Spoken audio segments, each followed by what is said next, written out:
दोस्तों, आप चाहे कितने भी अच्छे काम क्यों ना कर लें, जब आप उन्नति करते हैं तब आपके ईर्ष्यालु भी बढ़ते जाते हैं और वह आपको गिराने का हर संभव प्रयास करते हैं।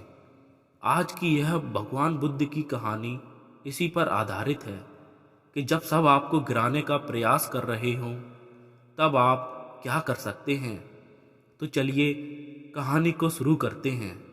एक बार गौतम बुद्ध अपने कुछ भिक्षुओं के साथ एक सभा में बैठे हुए थे।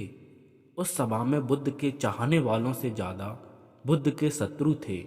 यहाँ तक कि जिसने वह सभा आयोजित की थी वह भी बुद्ध से ईर्ष्या करता था। सभा का आयोजन राजमहल में हुआ था, इसलिए राज्य के सभी मुख्य लोग वहां उपस्थित थे। बुद्ध सभा में जाने से पहले यह जानते थे कि सभा में उनके विरुद्ध कोई न कोई षड्यंत्र अवश्य रचा जाएगा। सभा में जाने से पहले बुद्ध का शिष्य आनंद बुद्ध को चेताता है कि बुद्ध, आपको वहां नहीं जाना चाहिए। वहां के लोग आपके साथ दुर्व्यवहार करेंगे।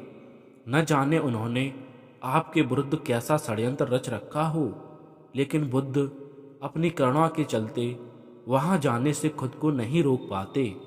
सभा की शुरुआत होती है। बुद्ध के साथ तीखे प्रश्न पूछे जाते हैं। बुद्ध से ईर्ष्या करने वाले लोगों का यह प्रयास होता है कि बुद्ध से कोई ऐसा प्रश्न पूछा जाए जिसका उत्तर बुद्ध ना दे सकें, परंतु बुद्ध सभी प्रश्नों के उत्तर बड़ी ही सरलता से दे देते हैं। सभा में उपस्थित लगभग सभी लोग अपने अपने प्रश्न पूछ लेते हैं और उन्हें उनके उचित उत्तर मिल जाते हैं। अचानक वहां एक स्त्री आती है और बुद्ध से कहती है, आप ध्यान की बात करते हैं, आप ज्ञान की बात करते हैं, आप सत्य की बात करते हैं, आप लोगों को सत्य के मार्ग पर चलाने की जिम्मेदारी लेते हैं, परंतु आपके भीतर तनिक भी दया नहीं है। क्या आपको मुझ अबला की कोई चिंता नहीं है जिसे आपने गर्भवती बनाकर छोड़ दिया है? क्या आपको मेरे पेट में पल रहे बच्चे की कोई चिंता नहीं है? उस स्त्री की बात सुनते ही सभा में हड़कंप मच जाता है। सभी लोग एक दूसरे से बात करने लगते हैं। उस सभा में एक व्यक्ति खड़ा होता है और कहता है, अरे, स्त्री के सौंदर्य के सामने तो बड़े बड़े ज्ञानियों ने घुटने टेक दिए, फिर ये बुद्ध क्या चीज़ है। और फिर कोई और खड़ा होता है और कहता है, हमें बुद्ध से यह उम्मीद नहीं थी कि बुद्ध इतना नीचे गिर जाएंगे। इसी तरह से सभा के बहुत सारे लोग खड़े होते हैं और बुद्ध को भला बुरा कहते हैं। बिना सत्य को जाने ही कि सत्य क्या है, लोग बुद्ध को भला बुरा कहना शुरू कर देते हैं।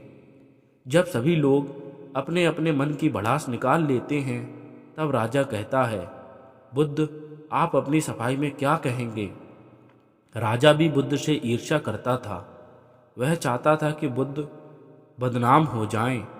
यहाँ पर एक आवश्यक बात जो आपको समझनी चाहिए कि इस सारी घटना का बुद्ध पर कोई असर नहीं हो रहा था।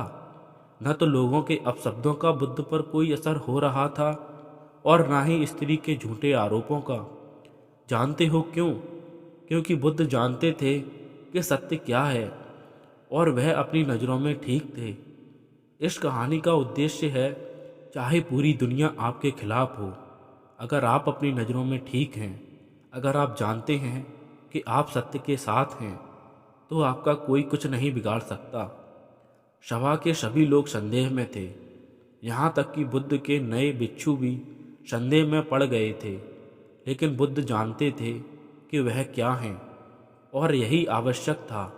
इसलिए उनके चेहरे पर 1% भी बदलाव नहीं था। राजा बुद्ध से कहते हैं, बुद्ध, क्या आप अपनी सफाई में कुछ नहीं कहेंगे? बुद्ध का व्यक्तित्व ही इतना प्रभावशाली था कि वो जो भी बोलते थे वह बात लोगों के दिलों तक पहुंचती थी। बुद्ध उस स्त्री से बस इतना ही कहते हैं, पुत्री, इस पूरे ब्रह्मांड में केवल 2 ही लोग इस सत्य को जानते हैं कि तुम सत्य कह रही हो या असत्य। इससे पहले कि बुद्ध आगे कुछ कहते, वह स्त्री बुद्ध से अपनी नज़रें चुराने लगती है। असत्य का सहारा लेने का अर्थ है कि आप अपने भीतर डर का बीज बो रहे हैं। अब यह बीज जैसे जैसे वृक्ष बनेगा वैसे वैसे आपकी समस्याएं बढ़ती जाएंगी। उस सभा का एक व्यक्ति खड़ा होता है और उस स्त्री से कहता है कि तुमने बहुत बड़ी बात की है। अगर यह गलत साबित हो गई तो तुम जानती हो ना तुम्हें क्या दंड मिलेगा।